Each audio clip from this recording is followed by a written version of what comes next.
Get better. There isn't any of us that can't get better. So turn on this whole idea of personal development and personal growth. That was what my teacher shared with me that changed my life, starting a few steps from here at that convention. I'm telling you, for things to get better, you got to get better. Don't ask for it to change out there. Ask for you to change here. Don't ask for a more favorable wind. We call that naive. Don't ask for better seed, better soil. This is the only planet you got. Just ask that you can get wiser and stronger and better and be able to take care of your own responsibilities. Get better. Learn how to handle the seasons better. Let's go through them. Just get better at handling the winters. You can't change the winter. You can't change the seasons, but you can change yourself.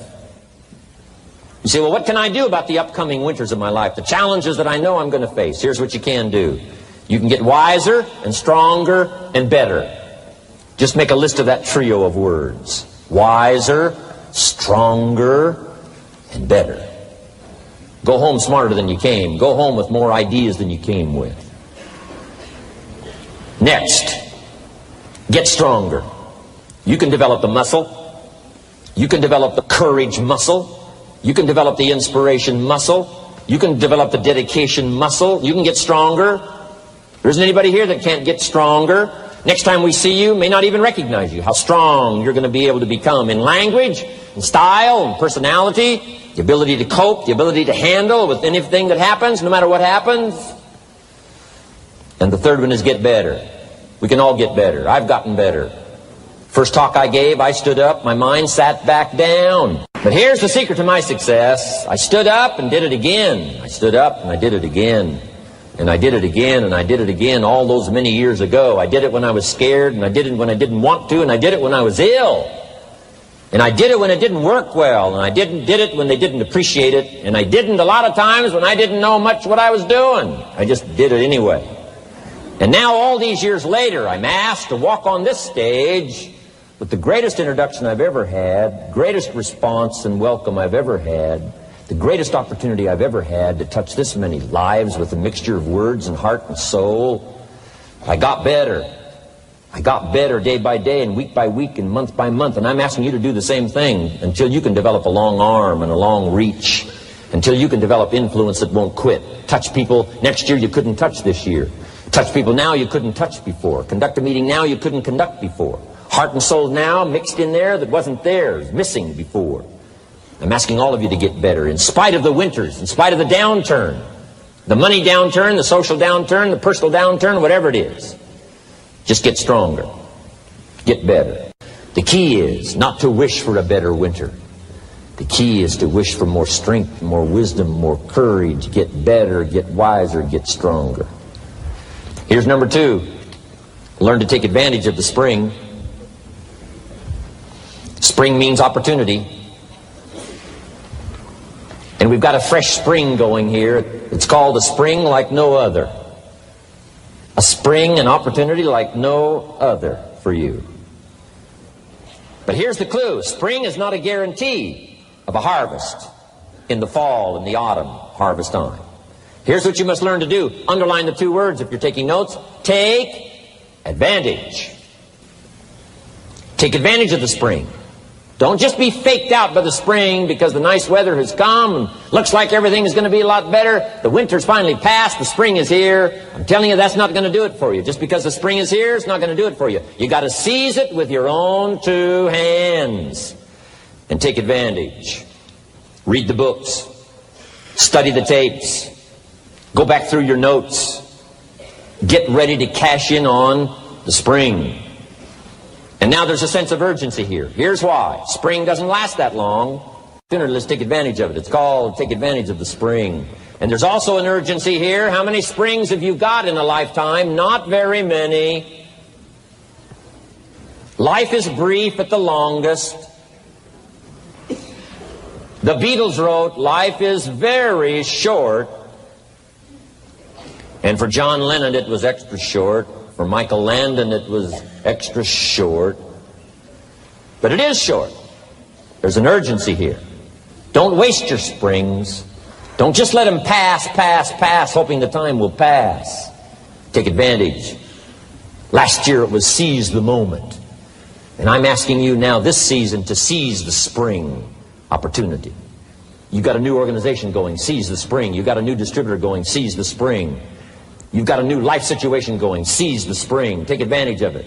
Don't let it pass without giving it the best of your two hands and your attention. Number 3, first, learn how to handle the winter. Second, take advantage of the spring. Number 3, in the summer, learn to nourish and protect. We've got some major challenges now come summertime. One is to nourish our values. Take care of them, feed them. Don't let them go hungry. Don't let them go wanting in nourishment and care. And then here's something else we've got to do in the summer. Defend ourselves against the enemies. Summertime is a unique time. It's a time of opportunity. It's also a time of challenge. But whatever threatens you, I'm asking you to threaten it back. Take care of your responsibility, but don't take anything off of anybody. Somebody wants to destroy your chances for a good future by their negative talk, negative thinking, putting it all down. I'm telling you, walk away if you have to. Walk away. Whatever threatens you, threaten it back. Whatever threatens your opportunity, threaten it back. Now, some of our enemies are on the outside. But here's the most important thing to understand. Some of our enemies are on the inside. Let me give you a quick list. Indifference. You got to do battle with your own indifference. Boy, it's easy to coast. Especially if you've accomplished something, extraordinary. Now, somebody says, I got to relax. Here's the key. Not too long. The weeds will take all you plant if you rest too long. Don't rest too long. Indecision. You got to make those decisions. The ones that don't turn out to be good gives you experience to make better decisions. Don't let much time go by without making some decisions. The ones that you can make quickly, make them quickly. The ones that take time, take your time. But get those decisions made. Don't let indecision be an enemy, rob you of the future, empty your bank account, leave you with zero in the purse. Don't let that happen. The next one is doubt. Sure, there's doubts on the outside. People doubt that America's going to make it. People doubt that Europe's going to make it. People doubt that Russia's going to make it, that Poland's going to make it, that Czechoslovakia's going to make it. They doubt the whole world is going to make it. But I'm asking you not to pick up all those doubts. I'm asking you to have some faith, have some courage, believe, drive your doubts into a small corner. Don't let them loose like a mad dog, drive you into a small corner. Don't doubt the future. Don't doubt the possibilities. Don't doubt the extraordinary gifts that your distributors bring to your organization. Don't doubt that.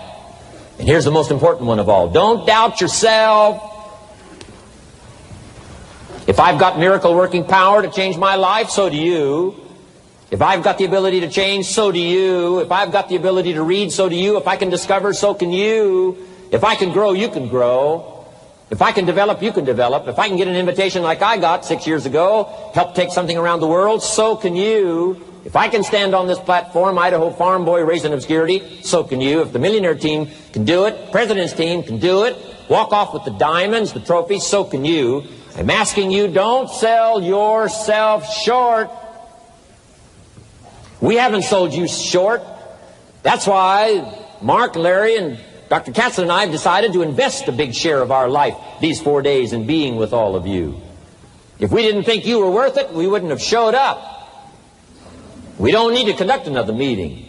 We don't need to walk on another stage. We don't need to get up early like we get up. Don't need it. Except for the challenge and the opportunity to invest in this many people's lives who wouldn't get up early. To have a chance to work miracles and invest in this many people's lives and help turn the world upside down for better nutrition called Herbalife. To a lot of people, ambition is kind of a mystery. The dictionary says it's an eager desire for distinction, power, or fame. But what does that really mean? Well, let's start with the word eager. All by itself, eager is kind of exciting. Kids are eager for their birthday parties. They expect to be the center of attention, get lots of presents, eat too much. I guess grown-ups are eager for birthdays too. Unless, of course, they're embarrassed that the number of candles on the cake outnumber their achievements. But we can be eager to see a ball game, eager to see our kids in a dance recital, eager to see an old friend, eager to shop for a new car. Eager sounds like a lot of fun. But do you ever hear people say they are eager to live a better life, eager to have a better family, eager to make a lot of money? Probably not. And that's a problem. Because how I see it, living a better life, having a better family, and making a lot of money takes an eager desire. We have the remarkable ability to get exactly what we must have. But there is a difference between wishes and desires. We've all heard people say, "Oh, I wish I could just drop 5 pounds. I want to be a little lighter." And we've probably said it ourselves, especially after a big holiday dinner of turkey and homemade pie and every other thing we can possibly stuff ourselves with in one 8-hour period of time. And even though we may wish we could breathe a little easier in our clothing, we have to have the desire to exercise a little more and eat a little less. The "I wish I could lose weight" has to become, "I have the eager desire to lose weight." I'm also sure you've heard people talk about wishing they had more money to pay the bills, or take a vacation, or just to take a little pressure off of life. But before their lifestyle can change, their wish needs to become a desire. If they really desired change, they wouldn't spend their evenings just watching TV and wishing they were doing something more. The backbone of an eager desire to change is discipline. True ambition is disciplined, eager desire. It's that little part within us that says, if I want to be ready for that meeting tomorrow, I need to finish preparing for it today. If I want to make sure I can pay for my kids' college education, I need to start saving today. If I want a better life tomorrow, I need to start working on it today. Ambition is a minute-by-minute, day-by-day mentality. To have the ambition to work towards a better family life, a newer car, a bigger house, a financially secure future, you have to live it every moment. If living a successful life was easy, I'm sure more people would be successful. If just being ambitious was enough, I'm sure all of the broke and perplexed people in the world wouldn't be broke and perplexed.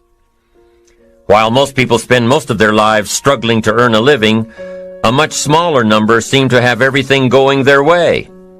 Instead of just earning a living, the smaller group is busily working at building and enjoying a fortune. Everything just seems to work out for them. And here sits the much larger group, wondering in awe on how life can be so unfair, complicated, and unjust. So what's the major difference between the little group with so much and the larger group with so little? Despite all the factors that affect our lives, like the kind of parents we have, the schools we attended, the part of the country we grew up in, none has as much potential power for doing good as the ability to dream.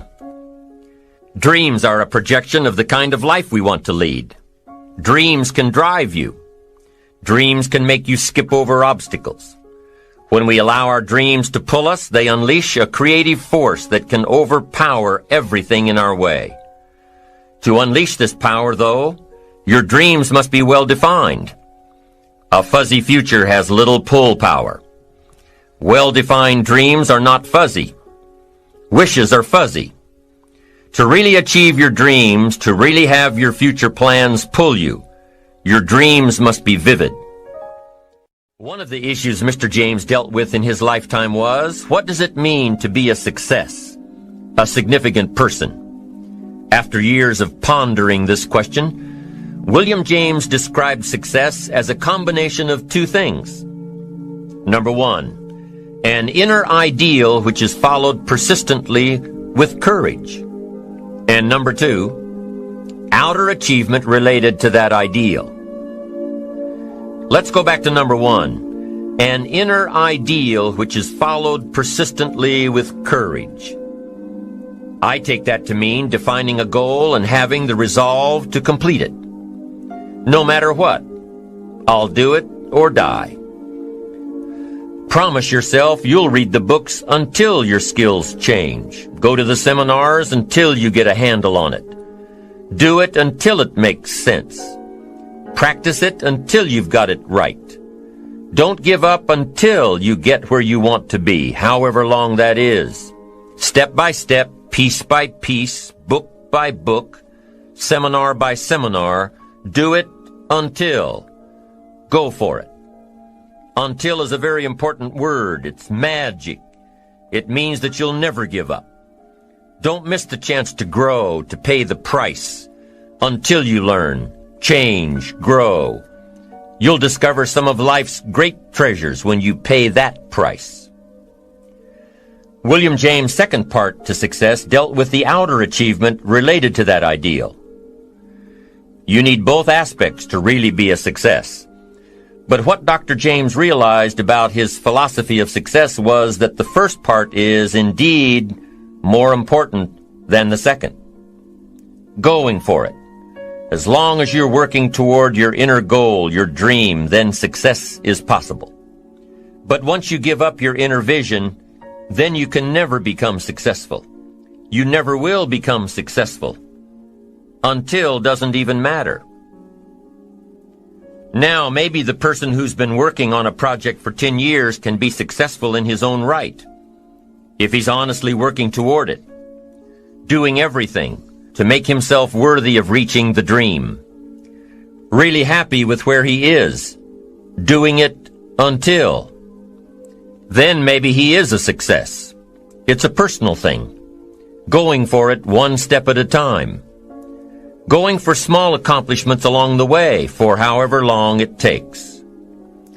So let's think about this for a moment. What outside evidence or results or proof can be seen when you accomplish your goals one step at a time? You'll start to see things change around you, little things, not major things, but little everyday things, things you may not even notice unless you are paying attention. If you're one of those who'd rather stay up late and get up late, only to discover that your workplace doesn't fit your schedule, and you roll out of bed cursing the alarm clock every morning, maybe you could start with the little change of going to bed half an hour earlier than normal. And maybe you'll see, in time of course, you can't train your body overnight, maybe you'll find out that you jump out of bed in a better mood, and that your day will start better, and that you'll get more done, and that the people around you that caused you problems aren't so hard to work with after all. It all starts by making one little change and adding to it every day. You see, you can't change what's going on around you without first changing what's going on within you. Start changing how you look at mornings, and sure enough, people will start changing how they look at you. When you start changing how you think, how you act, how you treat others, how you treat yourself, when you start responding instead of reacting to life, life will start responding to you. I'm telling you that you can do it with your lifestyle. You can do it with your sales career. You can do it with your management career. You can do it with any part of your life. You cannot believe what can happen in such a short period of time. So you ask yourself, what small changes can I start making today? Well, you can start in your car on your way to work. If you're sitting on the highway, stop-and-go traffic, moving at about 15 miles per hour tops, look at the guy or the lady sitting next to you and give them a smile, or thumbs up, or even wave. Now, some people might think you're a little strange, but hey, you'll feel better. And tomorrow, when you get into the office, how about a big cheery hello to the people at the front desk, and everyone you see on the way to your office? And when you get home tonight, how about giving your wife or husband and kids big hugs instead of collapsing on the sofa? When you start with the little things that make others happy, improve their day, you'll find that these little things add up to big ones. So what happens when you start taking charge of your own personal happiness, your own life? Do you think that these little things will somehow make a difference in meeting your goals? You bet they will. You can't do it alone. You can't be successful by yourself. It's hard to find a rich hermit, you know. The ambitious person realizes that each of us needs all of us. You all by yourself may have finalized the company's marketing plan, or finished up the sales projections, or even wrote the mission statement for the year to come. Even if you did this all by yourself, you really had the help of all of those around you who tolerated and supported your need to be undisturbed, or provided service to you during the project. Maybe you should thank those people every once in a while with a dinner certificate or a bouquet of flowers. After all, without your support team, you probably wouldn't be where you are today. You can't be successful by yourself, so thank them. Thank those around you, and let them know just how important they are to you. Be it your office personnel or your family or your friends, a thank you sure goes a long way. You don't have to worry about the winds that will most certainly blow around you, the obstacles, the negativity that will stand in your way. You don't have to worry about what other people will say. You just have to keep your mind on your course. Those winds may blow fast and furious, but if you know your path, if you know where you are going, they will help push you toward the dreams and goals and treasures that you have already decided you're going after. Your goals will push you forward, ahead of the stormy weather. There are some amazing people around that we can learn from today, people who have already braved the storms and come out on top, people who are still alive today, people who started with nothing and ended up with something great, famous people, not so famous people, maybe even people you know, but don't know their stories, people who had an early vision and ambition, people who turned their focused dreams into the reality of success. One of my friends tells this story about her dad. She thinks he's cheap. She gives him a hard time every time they go to one of those all-you-can-eat places, because he eats all he can eat, until he can't move, until he needs to take something for indigestion. But she knows where he came from, his history, and understands just why he is the way he is. He eats all he can eat because he was raised in an orphanage, a place where you had to grab all you could or you'd be hungry. But the real story behind her father is that he made himself a millionaire with nothing more than a dream. He watched his own father drown when he was 4, was taken away from his mother a few years later and put into an orphanage because he was so bad. Raised by other people, strangers. After growing up in foster homes, he decided to go out on his own. He barely finished high school, but he found a job as a vacuum cleaner salesman. He did well, really well. But the woman he loved didn't want to marry a vacuum cleaner salesman, and he really didn't want to be one. So he went to college, went on to medical school, prospered, really prospered, led a tremendously successful life as a radiologist, and is now retired, goes fishing, rides his Harley. Stories of success are all around us, everywhere. Take the time to talk to these people or read their stories. You might learn something. You might find out that they have already traveled the path you are now on. Many of these people have written books on their journeys. These books tell the stories and give the secrets that we can all learn from. Let's say you decided to take a trip, just a short one, maybe for a weekend. Let's say you want to go away to a place you've never been before. Wouldn't you want to find someone who had been there?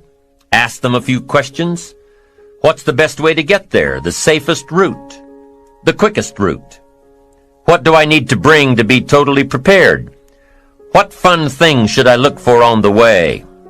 What dangers do I need to avoid? By talking with someone who has already been there, it'll make your trip that much more enjoyable. It's the same thing with life. By listening to those who are farther along in the journey you are interested in taking, and learning from their successes and failures, you just might pick up something that will make your journey that much better. Listening to the stories of others can be motivating, captivating. They can provide that extra push you've been looking for. They can demonstrate what the power of ambition is truly all about. They've been there. Their knowledge is valuable. And when you use that knowledge and motivation to take action, you'll gain momentum. Eventually, you will find that the key to motivation, true motivation, is right there inside you. You won't have to look elsewhere to get pumped up, turned on, charged up. With the right knowledge behind you, you will learn how to motivate yourself. With the right knowledge, you will find yourself becoming inspired on your own. And in order to move forward, you must be motivated, inspired, ambitious. You must have dreams and goals that create ambition. Good ambition, positive ambition. Now, ambition does not mean being greedy. It does not mean being selfish. It does not mean getting ahead at the expense of others. Ambition is not greed. Ambition is not avarice, an all-consuming desire for wealth. Ambition is not hoping you can win at the expense of others. Do you suppose Judas was ambitious? He ended up with 30 pieces of silver, a fortune in those days. Was Judas successful because he had all that money? No, Judas sold out. Was Judas happy when it was all over with? No. The money didn't make him happy. What he did to get the money certainly didn't make him happy. What Judas became in the pursuit of his fortune caused him to end his own life. What drove him was not ambition. Ambition is not greed. Ambition is an eager desire to achieve, an eager desire to get ahead in life, to do more for your family, to prosper in health, wealth, and relationships. Now, desire does not always translate into ambition. Desire is what you want for yourself. A bigger house, a better car, a fatter bank account, a better life.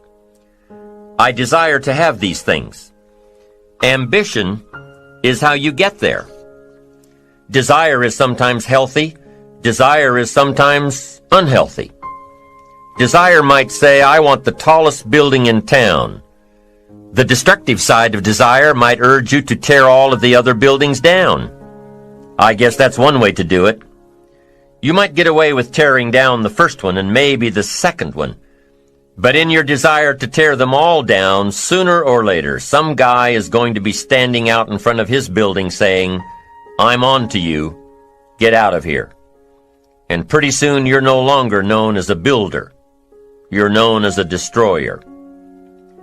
Now, the second way to have the tallest building in town is to see it, dream it, and plan it, and put your team on it, work on it. Go through all of the steps to get there. Do it right. Have the ambition to be the owner of the tallest building in town. And go through all of the right steps to get there. If you really want it, and have the skills to do it, and the patience to weather all of the storms, your ambition will lead you there. We get paid for bringing value to the marketplace. Now, it takes time to bring value to the marketplace. However, we do not get paid for time, so we cross that out. Mistakenly, the man says, I'm making about $20 for an hour. Not true. If that was true, you could just stay home, right, and have him send your money. So that's not true. We don't get paid for time. We get paid for value brought to the marketplace. Now, since that's true, here's one of the key questions of my talk to you today. Is it possible to become twice as valuable to the marketplace and make twice as much money in the same time? Is that possible? The answer is yes. Could you become 3 times as valuable as you might be right now to the marketplace and make 3 times as much money? in the same time? And the answer is yes. 5 times, 10 times? Of course. America is unique. It's a ladder to climb. It starts down here, let's say, at $5 an hour, and it keeps going up. Top income last year, $80 million. The guy who runs Coca-Cola. Now, that's a heck of a ladder. That's why everybody wants to come here, right? The boat people are not headed for Vietnam. People haven't plotted and schemed for 50 years saying if I could just get to Poland, everything would be okay. Not true. Everybody wants to come to America. And the reason is because we've got the best wind ever blowing in our favor. We've got the best economic opportunity anybody's had in 6,500 years.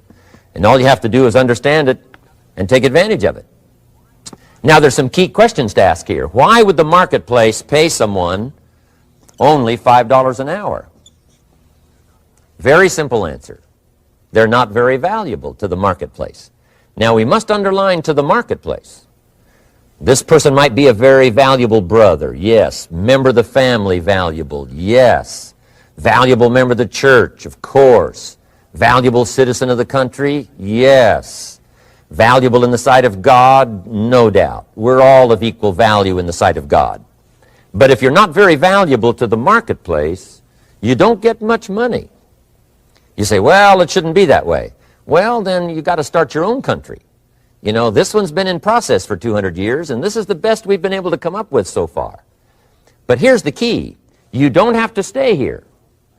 Now, there was a big debate in Congress last year that this $5 was not enough, should be 6, should be 6, should be 6. But we don't need legislation. 6 is already on this ladder. The next step up. You know, if you work for McDonald's, they'll pay you $5 an hour to take out the trash. If you whistle while you take out the trash, they'll pay you $6 an hour. So we don't need that legislation. You just need to take lessons on how to whistle. Have a good attitude.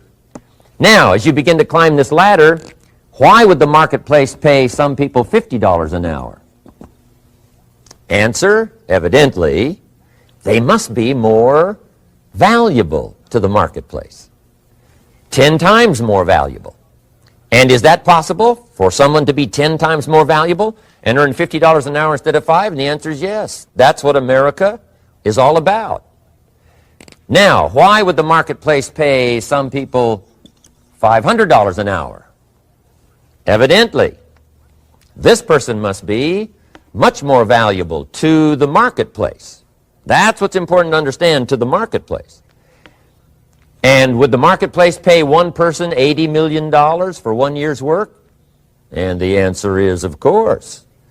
If you helped a company make $1 billion, would they pay you $80 million? I'm telling you, it is possible. And that's why America is so exciting. That's why this financial ladder is so exciting.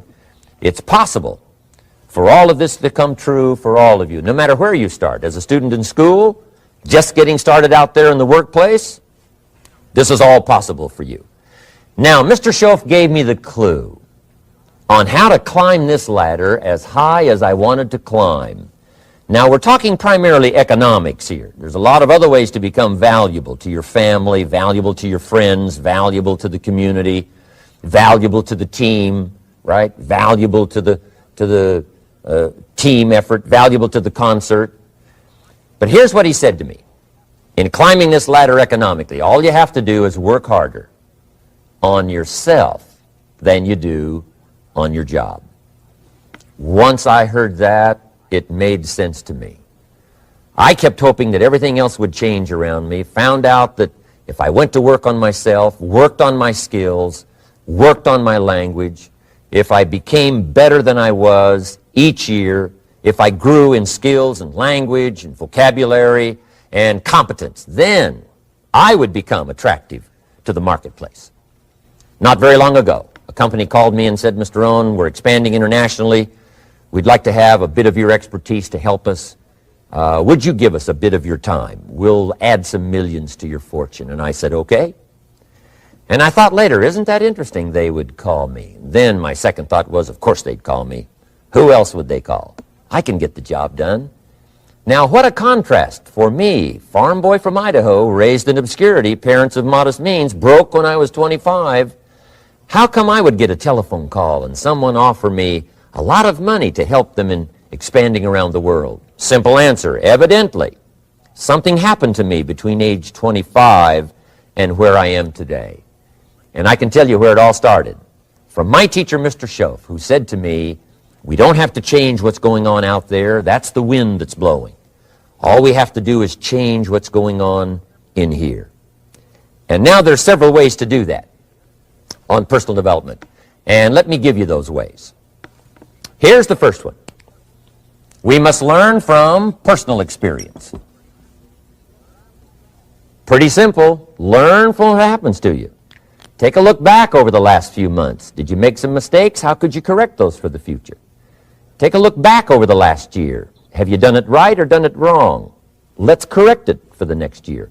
Learn from your personal experience. Mr. Schoaf asked me when I first met him, he said, Mr. Rohn, how are you doing? You've been out there now 6 years. And I said, I'm not doing very well. He said, I suggest you not do that anymore. What a simple, swift analysis to my situation. He said, if you keep doing it, the next 6 years will be like the last 6. You don't want that to happen. Let's make the changes.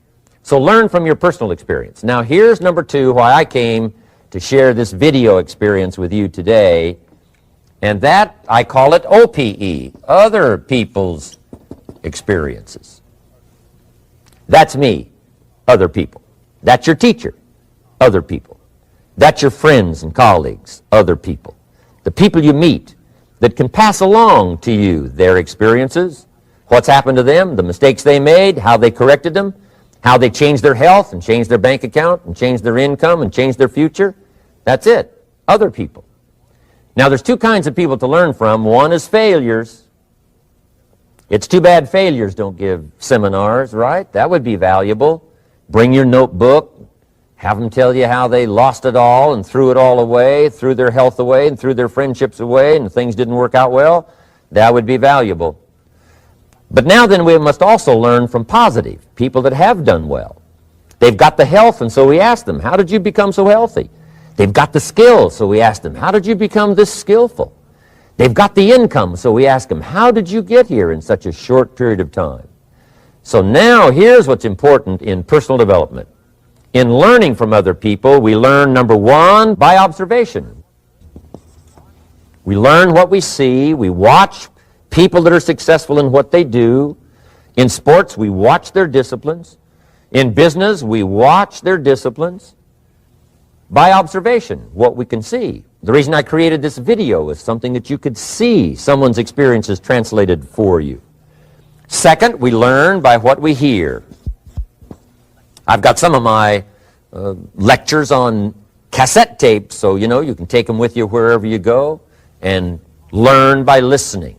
Turn your car into a mobile classroom and listen.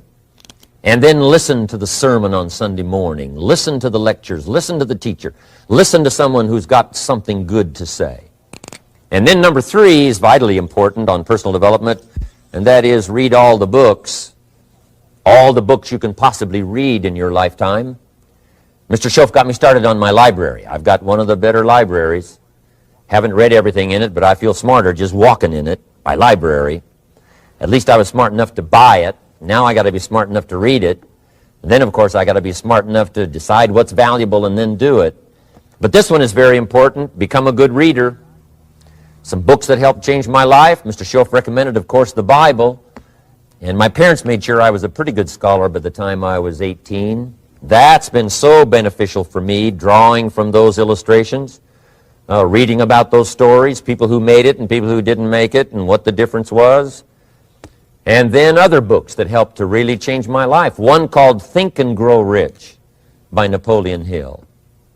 And then a book that helped me become financially independent by the time I was 31. And that book is called The Richest Man in Babylon by George Clason. And I'm going to share a little bit of that book with you when I get to financial independence today, our 3rd subject.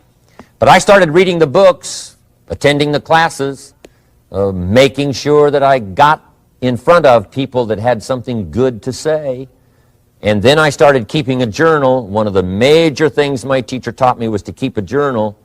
He said, don't trust your memory. If you hear something good, just make a little note and write it down. Now, at first I took, notes on pieces of paper and torn off corners and backs of old envelopes, and it didn't serve me well, thrown in a drawer. Then I learned to keep a journal, a bound copy of all my notes. So I would suggest you do the same. Things that impress you, a poem that impresses you. When you attend a class, some of the ideas that impressed you, jot them down. You read something in a magazine, right? Some ideas. Take those out, put them in your journal. Keep a good journal the rest of your life. This will serve you well. My journals make up a significant portion of my own library. And if you saw my library and saw my journals, I tell you what you'd have to say.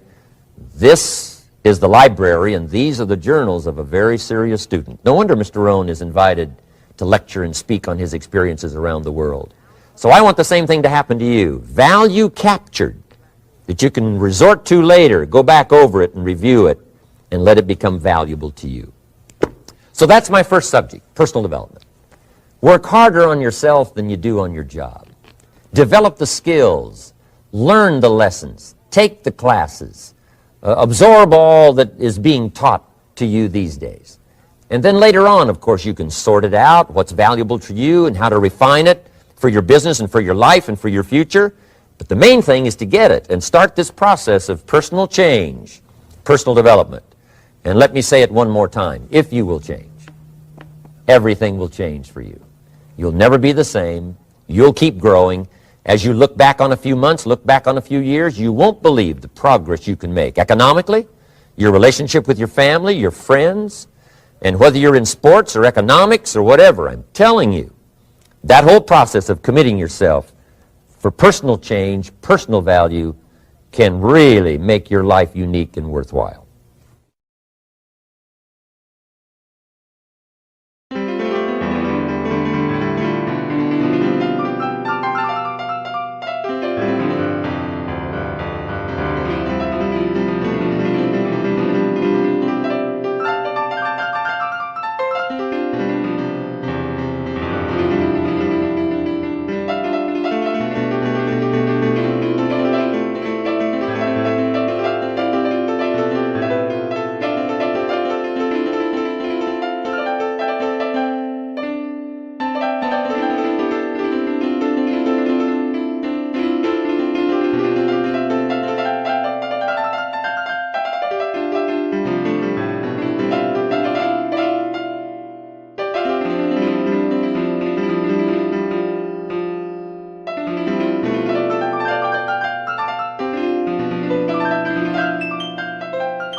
or die.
Straight ahead.